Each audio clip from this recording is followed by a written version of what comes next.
Hey y'all, how's it going? Happy Friday, happy Friday. I hope your week has been wonderful. And if not, tomorrow's a new day. Today's not over. You can still eat something delicious, do something wonderful, do something that makes you happy, or rest. We all need that. I'm glad to be back here on live. I feel like I've been gone for about a month or so, but I've been traveling. I have been really investing in myself, attending conferences and all of that. Hey, Ria. Um, I've been at the Thrive conference with Dr. Darius Daniels, and that was amazing. I had the opportunity to go to the World Changers Summit with my church, and all of that has been wonderful. And then also, we had a wonderful co-author and author event with the 11 other women that I wrote, or 10 other women that I wrote the book, The Transformative Power of a Name with, which is now available for pre-sale if you haven't seen. Link in bio. But yeah, as I was getting all these downloads about myself and about what I feel like God is calling into me next, this idea and concept of false humility came back up. And I want us to dive into it because I feel like if we're really gonna confront our calling and contend for our calling and confirm our calling, we absolutely have to have the right perspective of self. And with false humility, I think it tries to blind us of who we have been called to be. So I think today's topic is humble or hiding. There might be a part 2 next week. We'll see. But I'm really going to flesh out this idea of false humility. And I also have created resources to uproot false humility. That'll be coming soon. More information to come. But for today, let's start with defining false humility.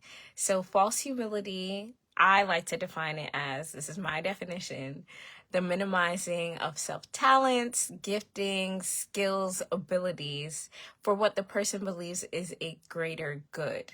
And this greater good could be something like you think other people won't be able to shine at their fullest potential if you're shining at yours. Another reason why we may play ourselves small is because we feel like we're not worthy of shining. And all of those things add up to be very self-deprecating. So it's minimizing your self-uniqueness. And who really wants to live like that? And I had the opportunity to really dissect this topic with over 100 entrepreneurs earlier in the year. And I think it's coming back as we enter into the new year and enter into this new thing I feel like God is calling us into. We really have to dismantle this idea. So we're going to work through it today and over the next couple of weeks. So I'm excited. So now that I've defined it, I think it's very important. Once you have the definition of a thing, you find out where it started. Where is it rooted from? So for me, I'll show my story and see how it may bring an aha moment for you, or highlight something that you may have downplayed, but maybe it's affecting you greater than you think. So for me, I first started realizing that I was minimizing myself. In middle school, I think this was 7th grade, I just started this new school. So in 7th grade, you have the middle schoolers who have already been together in 6th grade. They already have their cliques. And then you have these new 7th graders coming in. So I was one of those 7th graders coming in. And in my particular class, the group of girls who had already created their clique and already had their people, they just didn't like me, and that was okay because we weren't friends. We don't have to all be friends in the same class. But one day, when one of our teachers was out and there was no substitute teacher, we were sent to the auditorium to just wait out to the next period. And I guess tempers were hot already that day, and I bumped into that girl and who didn't like me, and I walked away. It was by accident, of course. And then I sat down, and then all I know is her and 4 other friends come and surround me where I'm sitting and start yelling at me and start saying, like, if we don't like you, you're so annoying, things like that. And then they did that to the point I started crying. And I'm a crier who will cry over multiple things. So it could be because of sadness, but it could be because I'm overwhelmed. It could be because I'm angry, and that's okay. Crying is a form of release. And that was my way of processing that moment.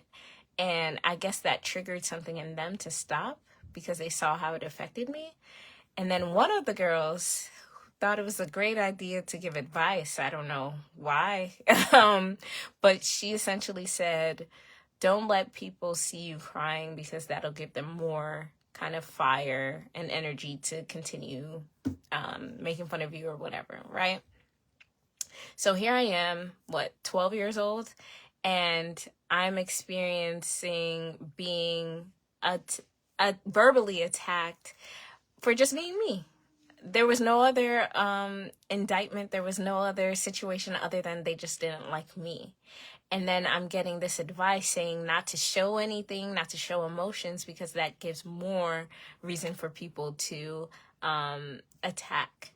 So take this, and then growing up in the church context, in my church context, where you have people who are telling you not to be too boastful or too big about what you are good at or your talents or your skills. And all of that's rooted from a place of insecurity. Everyone who's attacking you, everyone who's telling you to play small, they're all insecure themselves. And it's uncomfortable for other people who are insecure to see you living at your fullest potential. So I have both these kind of storylines going. I have one from the church that says it's to be like Jesus, you have to completely deny your talents, which is not true, and deny your giftings, which is not true. And then I have this situation that happens to me in middle school where I feel unsafe being who I was created to be. So I say all this to say, I thought it was actually beneficial for me to start minimizing myself because of those two kind of opinions and those two storylines that were running in my head. If I'm myself, I will be unsafe. And then if I'm too confident in who I am, I'm not like Jesus. So my thought process was, okay, I'm going to minimize myself. I'm going to actually literally lower my voice so people don't see me, and hide so people don't see me. I would only be comfortable around people who I called friends. And what that did was it wasted all my energy in playing small, when it should have been, all that energy should have been used into cultivating the character that was necessary to use those gifts, and the energy necessary to strengthen those talents and those giftings. And then what happens is, because what's in you and what's on you is still there, even if you try to downplay it, you still get opportunities that match the person that you were created to be. So now you have people who are calling me into leadership positions, calling me into director positions, and I feel like I'm an imposter getting these opportunities because I haven't had the right perspective of myself, because I was minimizing myself this whole time. And I think false humility can lead to imposter syndrome, which is more the corporate term for it. But I feel like if you don't have a right perception of who God created you to be, you feel unworthy in the rooms that you're called because of that. And I'm tired of it, to be honest. I'm tired of us downplaying and not walking in who we have been created to be, because there are people tied to our calling. There are people tied to our giftings. Our giftings and talents are not just for ourselves. They're for other people so that other people can get free. So now we have people on the other side of our callings and gifts who are remaining bound because we are minimizing ourselves. So for this first live, I just want you guys to really think about the first time when you started playing small. Who did it come from? Where did it come from? Why do you think they said it in the first place? And did that actually, and does that actually match what God says about you? And if not, have you been hiding yourself in the name of false humility, what you think is for a good cause, so that other people can shine, or so you can please other people? Because that's really what it is. It's people pleasing. Are you hiding yourself and not living in who God has called you to be? And I just want you guys to sit with that. We'll go through some more over the next couple of weeks, but getting to the root of where it first started, I think will help us actually extract it out of our thought process. And once you start to realize who and why and what said it, I want you to replace it with what God says about you. What has and who has God created you to be? And that's the source of truth.